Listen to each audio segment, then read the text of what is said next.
Man TV. Marshall Ortega. Kabanata 6 Drake's Fury. Ang dating mainit at magiliw na kapaligiran ng ballroom ay agad na naging malamig na katahimikan. Naramdaman ng lahat ng tao sa silid ang ramdam na lamig na sinabayan ng tila walang pakialam na mga sinabi ni Drake. Ang mga binti ni Jeffrey ay buckle, at siya ay bumagsak sa lupa, natulala. Si Alice ay nanginginig ng hindi mapigilan, na labis na nahihilo. Ang mga Miller at lahat ng mga bisita ay biglang naging alerto, na napagtanto ang isang mahalagang katotohanan, ang mga Dons ay may makabuluhang koneksyon kay Marshall. Minamaliit ba natin ang tunay na lakas ng mga Ortega? Tila ang Ortega-S ay maaaring mas malakas kaysa sa una naming naisip. Kung sina G. Don Sr. at MS Don ay pampublikong sumusuporta kay Marshall, nangangahulugan ito na ang Ortega-S ay malamang na mas maimpluwensyahan kaysa sa Dons. Ang pag-iisip ay nagtanim ng isang malalim na pakiramdam ng pangamba sa mga Miller. Ang Harmon-Field ay puno ng mga alingaw-ngaw tungkol sa pagtaas ng kapangyarihan ni Drake. Sinasabing ang kanyang mga kamay ay may mantsa gaya ng kay Ryger Todd, ang underground kingpin ng Harmon-Field. Sa paglipas ng mga taon, sinumang ng ahas na tumawid sa Dons ay nawala ng walang bakas. Kung talagang nagpasya si Drake na puksain ang Gills at ang Millers, hindi na niya kakailanganing iangat ang isang daliri. Isang bulong lamang mula sa kanya ay magpapakawala ng isang pulutong ng mga second-rate na pamilya sa Harmon-Field, na maghihiwalay sa mga Miller nang hindi nag-iiwan ng anumang ebidensya. Ano ang dapat nating gawin? Nakatali ang batang iyon sa mga Dons. This is beyond shocking. MS Don and Mr. Don are backing him so openly that they might even take down the Millers and the Gills. Kung alam ko, kinaibigan ko ang batang iyon para makakuha ng pabor sa mga Don. Ang mga saloobin ng mga bisita kay Marshall ay kapansin-pansing nagbago. Katutubo silang humiwalay sa mga Miller at lumapit kay Marshall at sa Dons, ang kanilang mga ekspresyon ngayon ay puno ng sycophantic admiration. Nilinaw ni Drake, may awtoridad si Marshall na tukuyin ang kapalaran ng Millers at Gills. Kung magtatagle ng sama ng loob si Marshall sa dati nilang pangungutya, maaaring matindi ang kahihinatnan nito. Si Jeffrey, nakahiga sa sahig, si Alice, ay nabigla pa rin, at ang mga takot na kamag-anak at kaibigan ng mga Miller ay tumingin kay Marshall na may halong takot at pagbibitiw, na tila naghihintay ng kanilang hatol. Ang batang lalaki na kanilang kinutya ay nasa posisyon na ngayon na magpasya sa kanilang kapalaran. Kinuha ni Marshall ang isang napkin sa kalapit na waiter, pinunasan ang kanyang mga kamay, at inihagis ito sa harap ni Zachary. With a disdainful smile, he said, "Kalimutan mo na yan. Hindi worth my time ang mga taong katulad mo." Isang kolektibong buntong hininga ang nakatakas mula sa mga Miller. Sumunod ang malamig at mapanuksong ngiti ni Drake. Dahil mas pinipili ni Mr. Ortega na huwag pakitunguhan ang inyong mga hindi gaanong kahalagahan, hahayaan kayo ng mga Dons para sa araw na ito. Sa tingin mo ba maaari mong insultuhan ang isang bisita ng Dons at hindi mapaparusahan? Ako ay may pinakamababang pagtingin sa mga ingrate at oportunista na walang dangal. Hindi lamang kayo, ang mga Miller, ay nabigo na pahalagahan ang napapanahong tulong ng lolo ni Mr. Ortega, ngunit nang ahas din kayong hamakin siya. You lot are nothing more than heartless, lowly shemmers. Do you really think I would come here to extend my wishes? Ikaw ay isang grupo ng mga mayabang na tanga, isang bangkos ng mga basura. Kung maglakas loob kang tumawid muli sa linya, lilipulin ko ang mga Miller at ang Gills. Ang mga salita ni Drake ay umalangaw-ngaw sa isang malakas na epekto, na nagpapadala ng panginginig sa mga Miller at sa lahat ng naruroon. Sa lahat ng kanilang mga taon, walang nakasaksi sa pinuno ng mga Dons na galit na galit. Ang mga Miller, nanigas sa takot, ay halos hindi makapagbitaw ng isang salita, lalo pat salubungin ang tingin ni Drake. Sa presensya ni Drake, ang mga Miller ay walang gaanong halaga. Kung nagpasya si Drake na wakasan ng Millers, ito ay magiging kasing hirap ng pagpiga ng langgam. Dati, minamaliit nila si Marshall, na katulad ng kung paano paalisin ng isang mayamang individual ang isang pulubi, ang kanilang kaabangan ay umaabot sa kahangahangang taas. Ngayon, para silang mga bulaklak na nagyelo sa hamog na nagyelo, nakayuko ang mga ulo, at takot na magsalita. Ang biglaang pagbabagong ito sa kanilang kapalaran ay nag-iwan sa dating mapagmataas na Millers na nagngangalit sa Cap-A-Ton. Bakit si Marshall, sa lahat ng tao, ay naging isang kilalang panauhin ng kilalang Dons?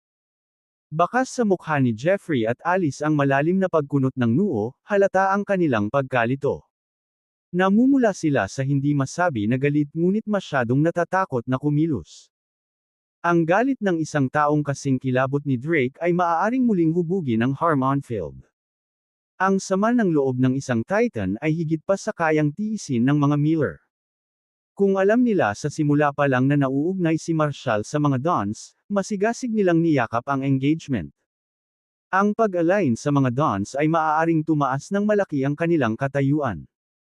Ngayon, gayunpaman, ang hindi inaasahang twist na ito ay humantong kay Drake na ay blacklist ang mga Miller dahil sa kanilang pagtrato kay Marshall. Si Alice ay puno ng pagkadismaya. Isang walang pera na oaf tulad ni Marshall ang pinarangalan ni na Drake at Shirley. Upang magdagdag ng pang-iinsulto sa pinsala, si Marshall ay hayagang namumuhi at mapanglait sa kanyang presensya. Hindi niya ito matiis.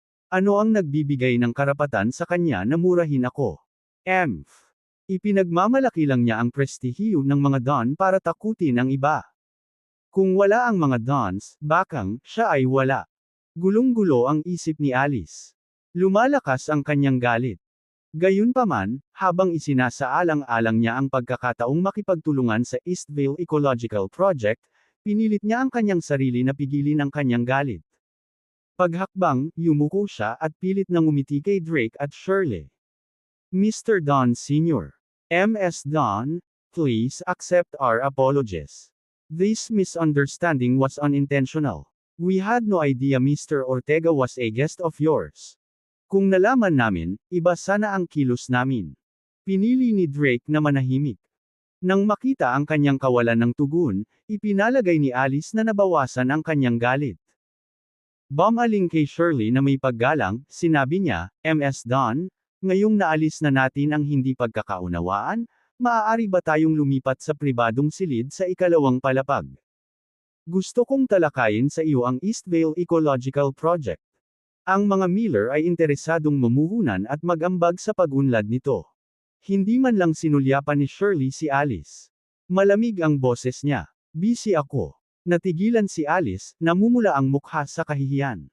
Ang pagiging tinanggihan ni Shirley sa harap ng napakaraming kilalang tao sa Harmonfield ay labis na nakakahiya.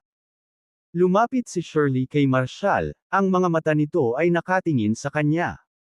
Sa sandaling iyon, naramdaman ni Marshall na para siyang sinusuri ng isang mandaragit na hayop, isang panginginig na dumadaloy sa kanya. Shirley, sa lahat ng aspeto ang kanyang tangkad, pangangatawan, hitsura, at presensya malayong nalampasan si Alice. Lalo na yung mga kapansin-pansing magagandang mata, na ngayon ay tumitingin sa kanya ng matinding pagtutok. Bumibilis ang tibok ng puso ni Marshall. Marshall, gusto kong maging akin ka. Kabanata 7 Saan ako tatayo? Nang marinig ni Marshall ang mga salita ni Shirley, na binibigkas ng may kaakit-akit na kumpiyansa, likas niyang hinigpitan ang pagkakahawak sa kanyang kwelyo. Parang tahimik niyang sinasabi kay Shirley, I have my standards. Hindi ko basta-basta tatanggapin ang sinumang itinapon ang kanilang sarili sa akin. Ang hindi inaasahang pangyayari ay nagpasindak sa mga panauhin sa pagdiriwang ng bagong taon ng mga Miller. Siya si Shirley, ang lubos na iginagalang na apo ng mga Dons, ang CEO ng Dons Group, at marahil ang pinakamagandang babae sa Harmonfield. Anong ginagawa niya? Malapit na ba talaga siyang? Marshall, gusto kitang maging boyfriend.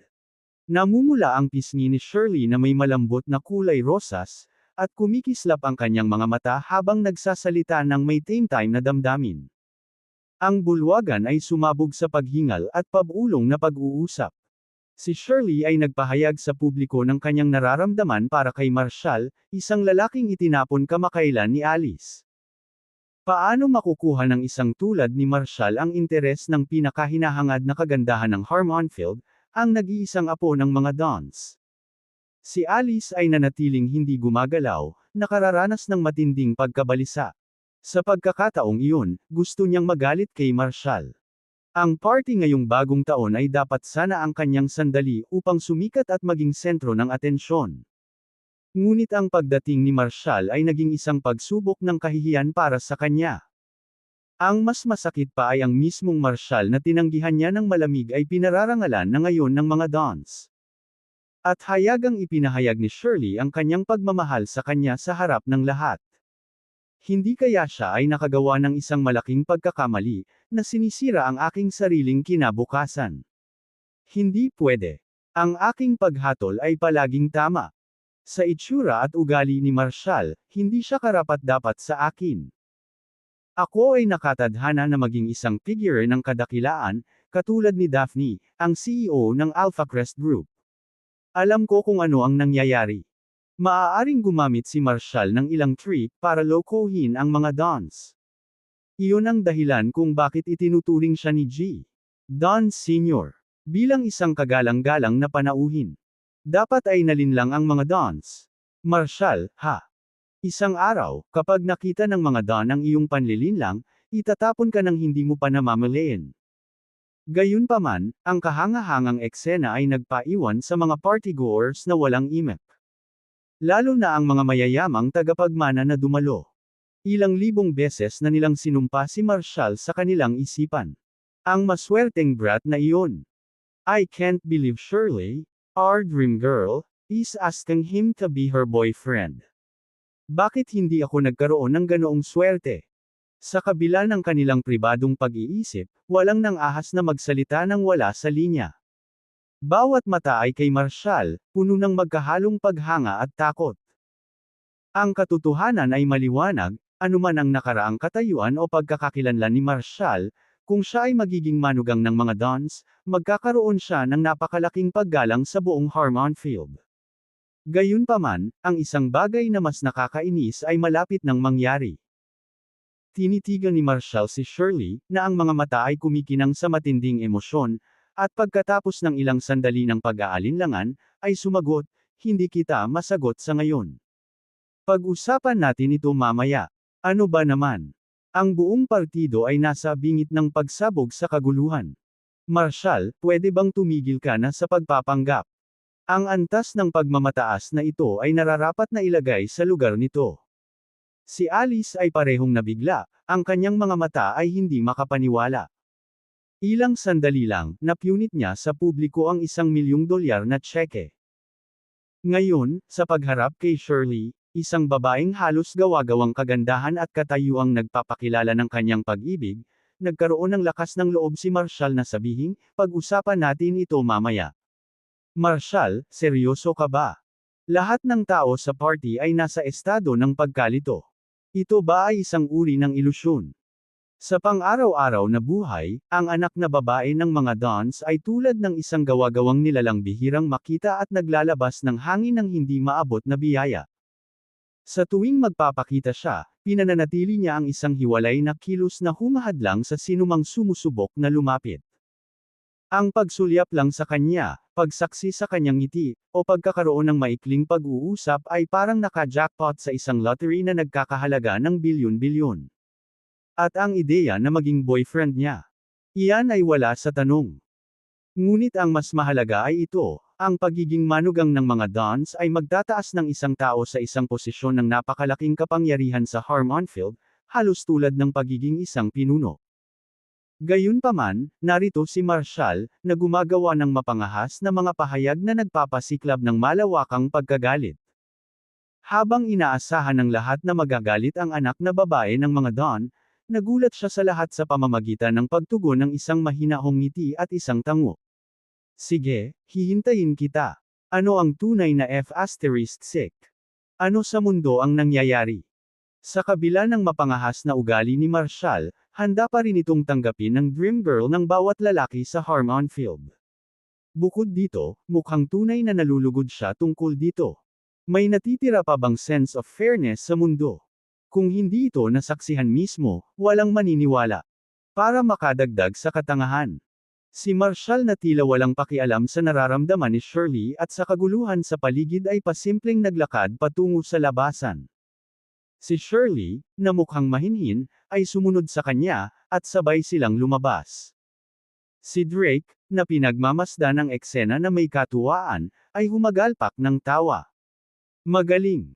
Magaling lang. Ha ha ha. Pagkatapos, kasama si Andrew at isang grupo ng mga bodyguard ni Dons, sinundan niya rin sila palabas. Ano ang nangyayari sa karaniwang hiwalay na Dons? Nawalan na ba sila ng malay? Bakit sila masyadong differential sa isang tulad ni Marshall, na malinaw na mas mababa sa kanila?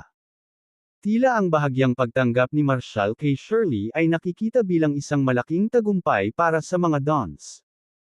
Si Alice, na nakatayo sa gitna ng natigilan ng mga tao, ay nadama ang isang alon ng kawalan ng pag-asa sa kanya. Ang mga aksyon ni Marshall ay sinampal siya at ang mga Miller sa mukha. Ang kanyang walang malasakit na tugon ay nagmungkahi na kahit ang mahalagang anak na babae ng mga Dons ay walang kahulugan sa kanya. Saka saan ako tatayo? Pagtataka ni Alice. Kung ikukumpara sa nangungunang kagandahan ng Harmonfield, ang kinikilala ng lahat na Diyosa na si Shirley, ang aking sariling background at hitsura ay tila hindi gaanong mahalaga. Tunay na ba na umangat ang mga Ortega sa gayong kapangyarihan sa bayan? Kung hindi, bakit ang mga Dons ay magpapakita ng gayong paggalang kay Marshall? Nagkamali ba talaga ako? Alice, huwag mong hahayaang maabyutin ka. Tulala lang siya na sinuwerte. Si Zachary, na sa wakas ay bumangon sa sahig, ay lumapit kay Alice na nakakunot ang noo. Tiyak na gumamit ng trick ang lalaking iyon para makuha ang pabor ng mga Dons. Malalantad siya sooner or later. Ngayon, pinahiya ako ng bastos na ito, at hindi ito pababayaan ng mga Gills. Ang isang walang pera na walang katulad niya ang Gills ay madaling durugan siya sa isang pitik lang ng ating mga daliri. Kabanata 8 The Very Survival of the Dons. Napansin ni Zachary ang patuloy na pagkulimlim ni Alice, pinunasan ni Zachary ang dugo sa kanyang labi at nagpatuloy, Alice, nag-aalala ka ba sa Eastvale Ecological Project? There's no need for concern. Inabot na ng papa ko si Daphne mula sa Alpha Crest Group. Nabanggit niya na maaaring mag-alok siya sa amin ng $10 bilyong na stake sa proyekto ng Eastvale. Pagdating ng oras, kakausapin ko si MS West at aayusin namin na bigyan ng Millers ng 30% na bahagi ng aming bahagi. Tulad ng alam mo, ang Alpha Crest Group ay pangunahing nagmamay-ari ng Eastvale Ecological Project. Ang mga mata ni Alice ay kumikinang sa interes sa impormasyong ito. Si Daphne mula sa Alpha Crest Group ay isang makapangyarihang figura, katulad ng underground kingpin ng Harmonfield, si Ryger. Siya ang idolo ni Alice at kinatawan ng uri ng babaeng hinahangad niyang maging. Noong unang dumating ang Alpha Crest Group sa Harmonfield, sinubukan ni Ryger na pigilan sila. Gayunpaman, sa loob ng isang buwan, ang lahat ng kanyang pagsisikap ay walang kabuluhan.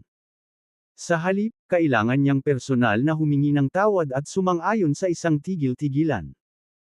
Mula sa puntong iyon, ang Alpha Crest Group ay mabilis na umakyat sa Harmonfield, kung saan si Daphne ay naging isa sa mga pinaka-misteryoso at nakakatakot na mga tao sa komunidad ng negosyo ng lungsod.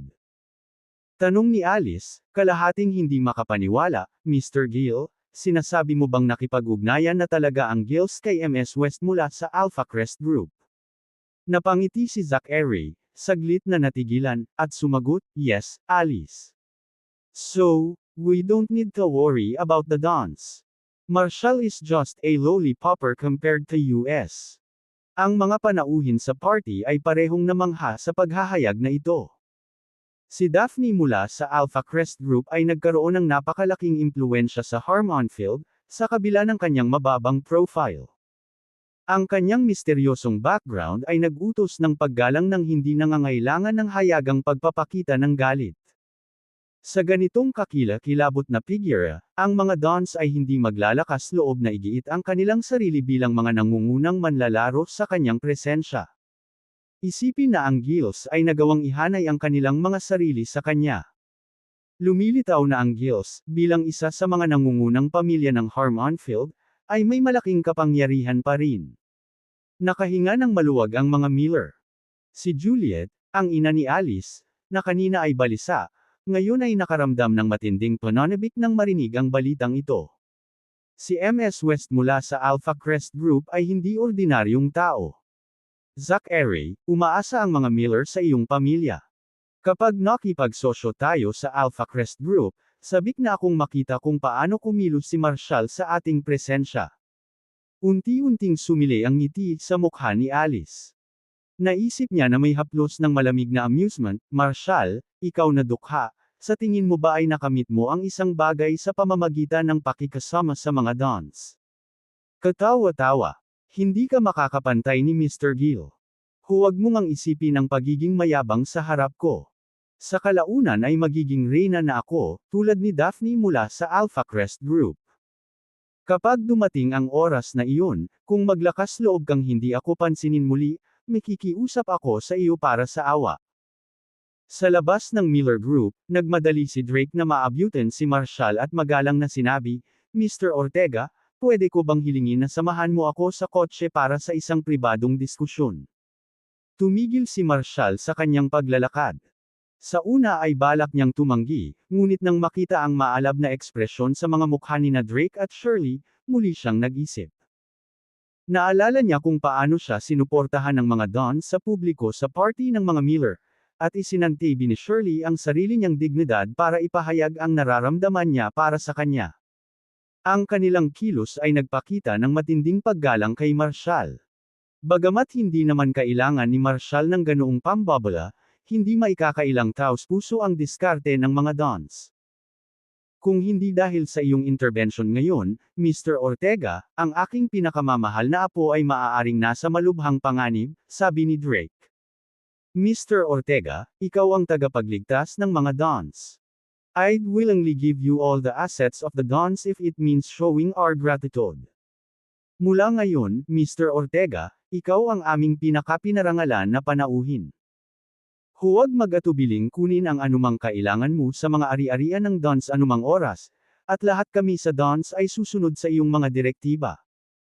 At, dagdag niya, ang ipinahayag ng aking apo sa party ay hindi lamang para sa pagpapakita o para mambabala ka, Mr. Ortega. Ito ay isang tunay na damdamin, at umaasa ako na bigyan mo ito ng seryosong pagsasaalang-alang. Sa puntong ito, kumalat na ang pamumula ni Shirley sa kanyang leeg, at nahihiya siyang umiwas na makita ang mga mata ni Marshall. Isang matamis na ngiti ang ibinigay ni Marshall. Ang dati kong tulong ay nagkataon lang. Minor gesture lang. Humakbang si Drake at muling yumuko. Mr. Ortega, if I can you please stay a moment longer? I have one more request. Would you join me in the car for a private discussion? This matter concerns the very survival of the Dons. Noong una ay nagplano si Marshall na tumanggi at umalis, ngunit idinagdag ni Shirley, Mr. Ortega, ang mga kumidnap sa akin ay mga matandang kalaban ng mga Dons. Bumalik sila upang banta tayo. Kailangan namin ang iyong tulong, o baka hindi kami makaligtas sa krisis na ito. Kumunot ang noo ni Marshall. Ayokong madamay ka sa mga problema mo. Saglit na nag-alinlangan si Drake pero walang ganang tumango. Mr. Ortega, kung talagang ayaw mong tumulong, hindi ko ipipilit. Ngunit umuulan ng nyebe ngayong gabi, at gabi-gabi na. Mas mainam kung manatili ka sa amin sa Dons nang magdamag at umalis bukas. Tiningnan ni Marshall ang makapal na ulan ng nyebe. Ang paghahanap ng taxi ay halos imposible. Medyo malayo ang villa ni Old Fred sa Eastvale's Crescent Lake. Sige, pagkatapos. I'll stay for the night, sabi ni Marshall, na nagmamakaawang pagsang-ayon. Nakahinga ng maluwag si Drake at agad na pinapasok si Marshall sa kanyang sasakyan. Umupo si Drake sa front seat, kusa namang pinaupo si Marshall sa likod kasama si Shirley sa tabi niya. Sa loob ng sasakyan, isang maayang halimuyak ang napuno ng hangin. Hindi maiwasan ni Marshall na sumulyap kay Shirley. Mahirap na hindi mabihag sa kanyang presensya. Sa kabila ng mga kaguluhan sa mundo, si Shirley ay tila isang celestial na nilalang, na hindi ginagalaw ng mga alalahanin sa lupa. Sariwa at dalisay, siya ay makapigil hiningang maganda. Namula ang pisngi ni Shirley sa titig ni Marshall. Magpapasalamat na sana siya, ngunit tumalikod si Marshall at ipinikit ang kanyang mga mata, tila nawawala sa pag-iisip. Nang mapansin na mas gusto ni Marshall ang katahimikan, natahimik din sina Shirley at Drake. Makalipas ang halos 10 minutong pagmamaneho, biglang huminto ang sasakyan sa Snowy Mountain Road patungo sa villa ng mga Dons. Ang mad-ulash na kalsada ay naging sanhi ng pagbangga ng convoy ng mga SUV ni Drake sa isa't isa. Mr. Don Sr. Inaatake tayo ng mga assassin na inupahan ni Norris. Si Andrew, na nangunguna sa isang grupo ng mga bodyguard, ay mabilis na pinalibutan ang kotse para sa proteksyon. Mayroong mga 4 na armadong mamamatay tao. Mr. Don Sr. Kailangan nating tumawag ng pulis para sa tulong. Sumeryoso ang mukha ni Drake sa pag-aalala. Walang oras. Kahit na tumawag tayo ng pulis, hindi sila darating sa oras para gumawa ng pagbabago. Kabanata 9 na Dark Web Assassins. Dahan-daang iminulat ni Marshall ang kanyang mga mata at sinilip ang mga puwang sa pagitan ng mga bodyguard upang masukat ang sitwasyon sa labas ng sasakyan. Ang convoy ni Drake ay tuluyang napalibutan ng mga assassin. Kitang-kita sa kanilang mga gamit at posisyon na ang mga mamamatay tao na ito ay higit na mahusay at mapanganib kaysa sa mga naunang dumukot kay Shirley. Mr. Don Sr. Gaano ba katindi ang sama ng loob mo na kumuha sila ng ganoong skilled team? Tanong ni Marshall. Dahil sa kanilang mga kagamitan at setup, malinaw na ang iyong mga kaaway ay walang iniligtas na gastos. Ang mga assassin na ito ay hindi darating para sa anumang bagay na mas mababa sa 10 milyon. Umiling si Drake, bakas sa mukha ang pait. Mr. Ortega, this is just a chapter from my past troubles. Years ago, I was close friends with this enemy of mine, Norris Rule. We built our business from the ground up together. We both fell for the same woman, Lola ni Ida Shirley. Pinakasalan ako ni Ida, na nagwakas sa aming pagkakaibigan. Sa isang business trip sa Ugunlan, sinamantala ni Norris ang pagkakataong salakayin si Ida at sinubukan siyang ipuslit palabas ng bansa. Hindi makayanan ang kahihiyan, binawian ng buhay ni Ida ang sarili niyang buhay. Nang malaman ko ito, hinarang ko si Norris sa hangganan. Sa aking galit, hindi ko sinasadyang napatay ang kanyang kapatid at nabali ang kanyang mga binti. Iniligtas ko siya, gayunpaman, at binalaan siyang huwag na huwag. Bumalik kay Draconia, hindi ko akalain na makalipas ang 30 taon, ang lalaking ito ay babalik upang maghayganti. Naputol ang pagkukwento niya. Mabilis na pinatabi ni Marshall si Drake, hinawakan si Shirley at pinaandar na palabas ng sasakyan. Bumaba ka. Sigaw ni Marshall habang hawak-hawak sa isang braso si Shirley at pilit na binaligtad ang Mercedes na sinasakyan nila. Kasunod ng utos ni Marshall, pinrotektahan ng mga bodyguard ng Don si Drake, mabilis na lumabas ng kotse at naghanap ng takip sa likod ng tumaob na sasakyan. Sa sandaling iyon, naramdaman ni Marshall ang kakaibang sensasyon sa kanyang kanang kamay at napagtanto. Si Shirley, na may napansing kakaiba, ay itinulak si Marshall palayo. Ang kanyang mukha ay namula sa isang malalim na pulang-pula na umabot sa kanyang makinis na leeg. Sinulyapan ni Marshall ang kamay niya at bamulong, medyo malalaki sila. Sa pagkaunawa sa kanyang mga salita, galit na tinulak ni Shirley si Marshall. Nadapa siya at nahulog sa protective area ng sasakyan. Isa pang natahimik na bala ang dumaan. Sakto namang tumagilid ang ulo ni Marshall, at halos lumagpas ang bala sa kanyang tainga. Ang mga assassin, sa una ay tiwala, ngayon ay namangha sa liksi ni Marshall. Paano niya naiwasan ang 2 lethal shot? Ang mga dating relaxed assassin ay agad na naghanap ng cover, ngunit sa oras na muli nilang tingnan, nawala si Marshall. Stop searching. Nandito lang ako. Umalangaw-ngaw ang boses ni Marshall sa gitna ng kaguluhan habang nilalaro niya ang dragon dagger sa kanyang kamay.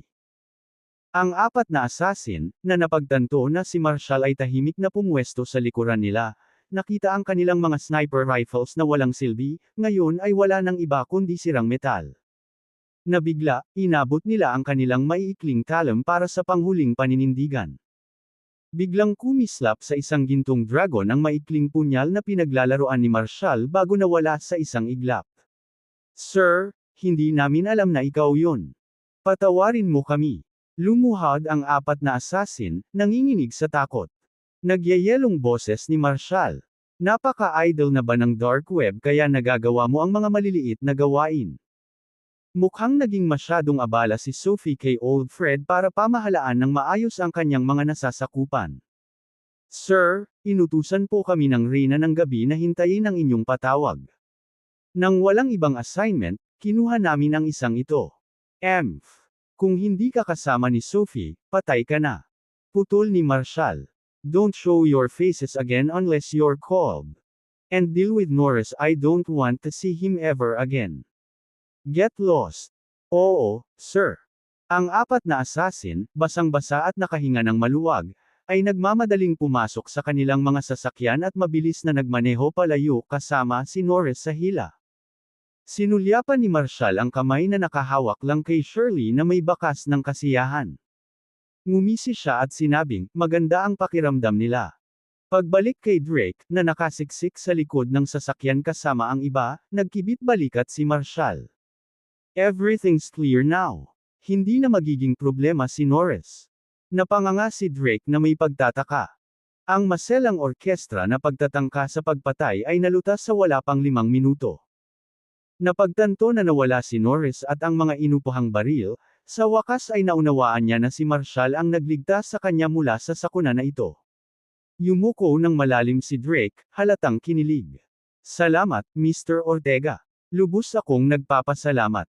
Si Shirley, sa gulat pa rin, ay biglang yamakap kay Marshall at nagsimulang umiyak. Sandaling natigilan si Marshall sa kanyang reaksyon. Aw! Bakit mo ako kinakagat? Bulalas ni Marshall, nakaramdam ng matinding kirot sa dibdib ng marahas siyang kinagat ni Shirley. Pagkatapos ay sinuntok niya ito at sumigaw, "You jerk!" Bago sumugod pabalik sa kotse. Sa sandaling iyon, huminto ang malakas na ulan ng nyebe, at isang kabilugan ng buwan ang lumitaw sa kalangitan. Ang dalisay na liwanag ng buwan at ang puting nyebe ay mas lalong naging kapansin-pansin sa namumulang pisngi ni Shirley. Ha! Ano ang lahat ng ito? Umiiyak sa isang saglit, kinagat ako sa susunod, at pagkatapos ay tatawagan akong tanga. Sinama ng tingin ni Marshall si Shirley habang nagmamadaling bumalik sa sasakyan, bumubulong sa sarili, reaksyon siguro sa gulat. Si Drake, na nasaksihan ang eksena, ay humagalpak ng tawa. Haha! This is incredible! Mr. Ortega, niligtas mo ang buhay ko. Haha! Iminuwestre niya si Andrew at ang iba pang bodyguards. Makinig ka. Simula ngayon, si Mr. Ortega ay dapat tretuhin ng katulad ko. Ang kanyang salita ay pinal. Oo, Ginoo. Magalang na sumagot ang 2 o higit pang mga bodyguard ni Dons, Mr. Ortega, we're at your service. Pagkatapos ay umalis ang convoy ng Dons na may engranding estilo patungo sa Villa District sa Mount Geneva. Pagbalik sa sasakyan, napansin ni Marshall si Shirley, namumula pa rin, na nakakunot ang noo sa pag-iisip. Napagpasyahan niyang huwag na siyang istorbohin at ipinikit ang mga mata para magpahinga. Pinag-isipan niya ang binanggit ng Queen of the Night's Assassins. Hintayin ang patawag ko. Ibinigay sa akin ni Old Fred ang Dragon Dagger at inayos na naka-standby ang mga operatiba ng dark web ni Sophie. Ano pa ang hinihintay nila? Naguguluhan si Marshall. Sa paglipas ng mga taon, madalas na nagpahiwatig si Old Fred ng mga misteryosong detalye, tulad ng isang sinaunang takot sa Northern Frostlands na nakatakdang gumising at magdulot ng kalituhan tuwing 50 taon. Malapit na ang panahon ng pagsira ng sumpa, at nagbabadya ang panganib. Marshall. Nawala sa pag-iisip tungkol kay Old Fred, narinig ni Marshall ang malambot na boses ni Shirley sa tabi niya. Binuksan niya ang kanyang mga mata at kusang hinayla siya palapit. What's up? And let me make it clear I don't like being beaten. Muling namula ang mukha ni Shirley. Gusto kong itanong kung maaari kang sumama sa akin sa isang pagtitipon sa Violet Crest Club bukas. Hindi, Mataray na sagot ni Marshall na muling napapikit. Don't worry. I will not ask you to come for nothing. I'll treat you to a meal, and you can eat whatever you want after, sabi ni Shirley. Yamakap papalapit, halos magmakaawa. May mga tauhan at kinatawan ni Riger mula sa Universal Estate sa meeting. Baka may malisyosong intensyon sila, at natatakot ako. Dahan-daang iminulat ni Marshall ang kanyang mga mata at tumingin sa mukha ni Shirley, malapit na maamoy ang kanyang mabangong pabango. Talaga. I can eat whatever I want. Of course. Just let me know, and I'll make it happen, sabi ni Shirley. Her delicate face breaking into a beautiful smile. Habang lumilipat ang tingin ni Marshall sa leeg ni Shirley, nakita niyang nasa tamang anggulo iyon. Sige, kung ganoon nga. I'll reluctantly agree. Pero kung ano ang gusto kong kainin. Napansin ni Shirley kung saan nakatitig ang mga mata ni Marshall at mabilis niyang hinawakan ang kwelyo niya. Why you jerk? Kabanata 10 Sinong tinatawag mong basura? Kinaumagahan, pumunta sina Marshall at Shirley sa Violet Crest Club, kasama si Amber Jennings, isang business assistant mula sa Dons. Ang pagtitipon sa Violet Crest Club ay inayos ni Daphne mula sa Alpha Crest Group.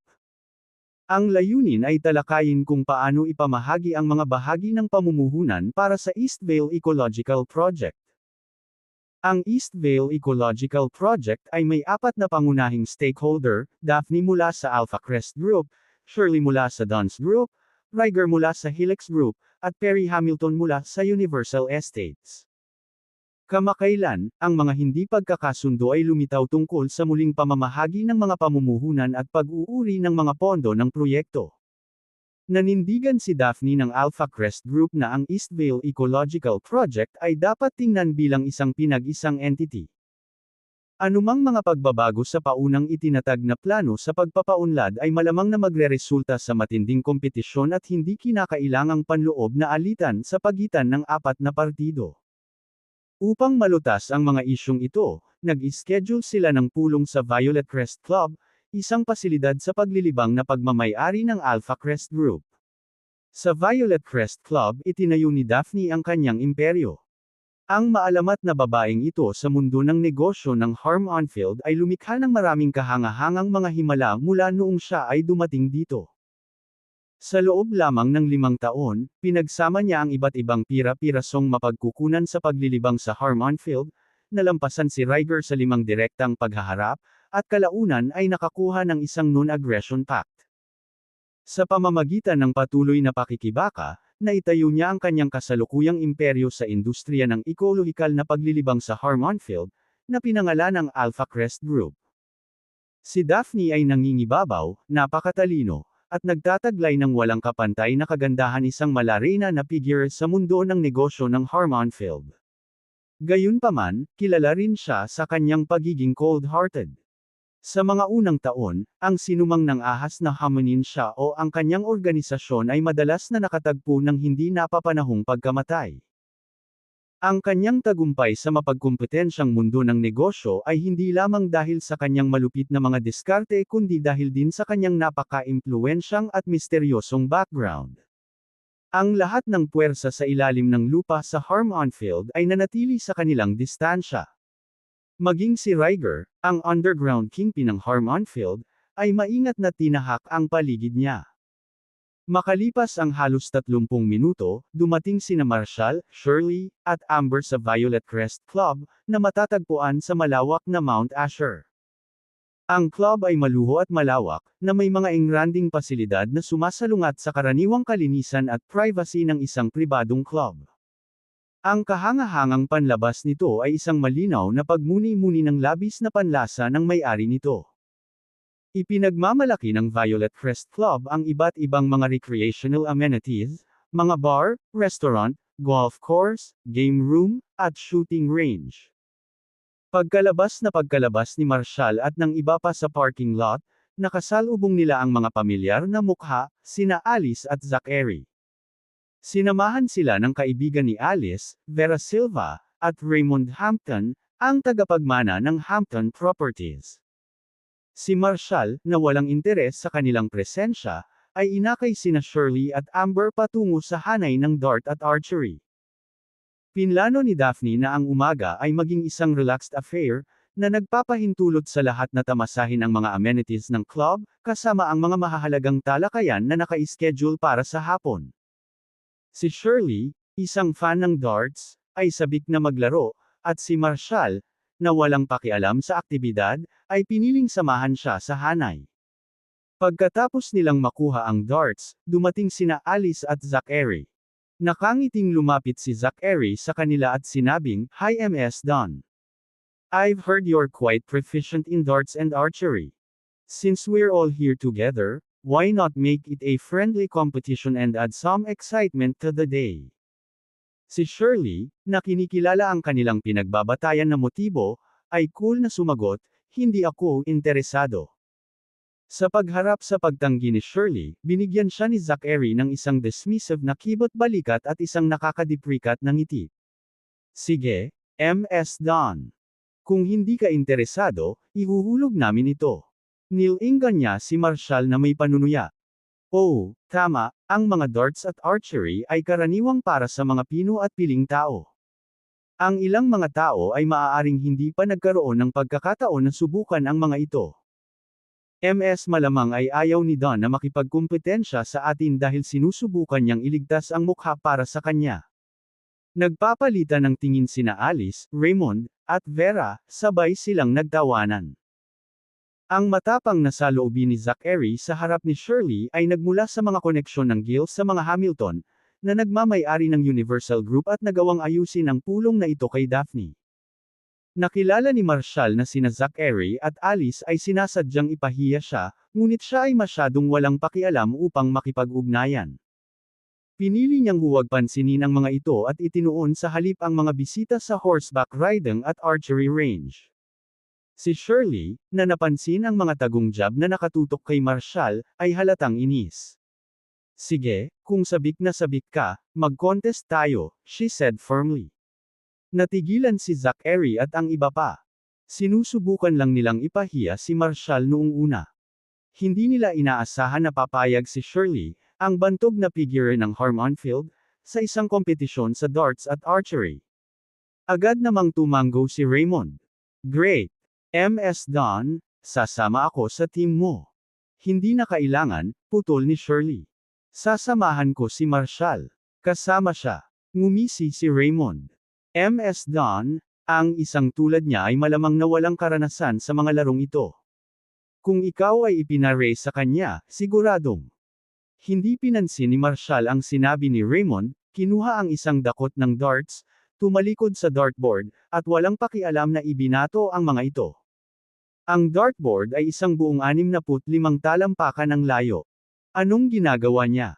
Akala niya ba nasa P-Marshall siya, nagbabato? Haha! Panunuyan ni Raymond, Zachary, Alice at iba pa. Ang standard na international dart throwing distance ay 8 feet. Ang pagtatangka ni Marshall mula sa 65 talampakan ng layo ay hindi lamang kakaiba. Ito ay walang katotohanan. Pinagmasdan ni Alice ang malamaya na pagtatangka ni Marshall ng may pang-aalipusta. Iniisip, "Marshall, kahit anong pilit mong i-impress, hindi ka na makakakita sa akin. Ikaw, isang walang tao, ay nagsisikap na makipagkumpetensya sa isang pinong laro tulad ng darts kasama si Raymond at ang kanyang mga tao. Inaayos mo lang ang sarili mo para sa kahihiyan." Habang si Zachary, Raymond, at ang iba ay nagpatuloy sa kanilang pangungutya, ang mga nanunood sa hanay ng dart ay napabuntong hininga sa pagtataka. Totoo ba ito? 15 darts mula sa 65 talampakan ang layo, at lahat sila ay tumama sa bullseye. At hindi man lang siya tumingin sa dartboard. Anong sharpshooter? Naiwang tulala si Zachary at ang iba pa. Matapos makabawi mula sa unang pagkabigla, napangisi si Alice, sinuwerte lang siya.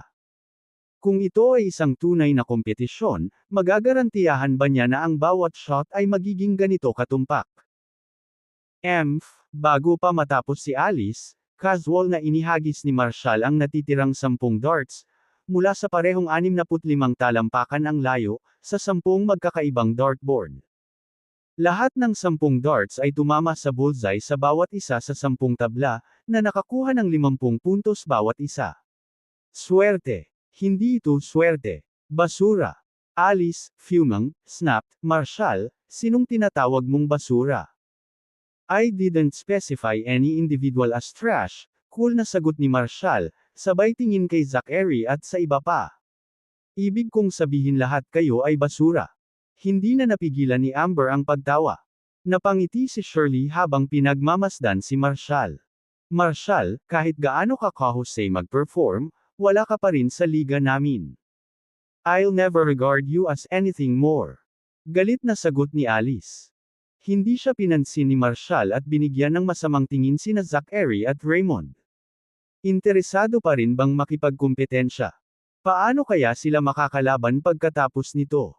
Nakatayo doon si Raymond at ang iba pa, hindi sigurado kung ano ang isasagot. Kat Angie tangi ang katumpakan ni Marshall na kaya niyang matamaan ang bullseye nang nakapikit ang mga mata, na nag-iwan sa kanilang dalawa na natulala at bigo. Ang kanilang pagtatangka na magpakitang gilas at maliitin si Marshall ay nag-backfire ng husto. Si Shirley, na nagulat sa hindi inaasahang husay ni Marshall, ay nakadama ng kurap na kasiyahan ngunit napanatili ang kanyang ayos na kilos. Mr. Gill, gusto mo bang ituloy? Si Zachary, na nag-aapoy sa galit, ay nagplano na ipahiya si Marshall ngunit nauwi sa lubusang outclassed. Galit na galit siya. Dahil ayaw niyang pabayaan ito, iminungkahi niya, Ms. Don, ang pagpapakitang iyon na may mga darts ay isang party trick lamang. Dahil lahat tayo ay narito, magsaya tayo. Paano ang isang riding at shooting competition? Iyan ay isang sport na talagang nangangailangan ng kasanayan, at nagdududa ako na ang ilan dito ay nakasakay pa nga ng kabayo.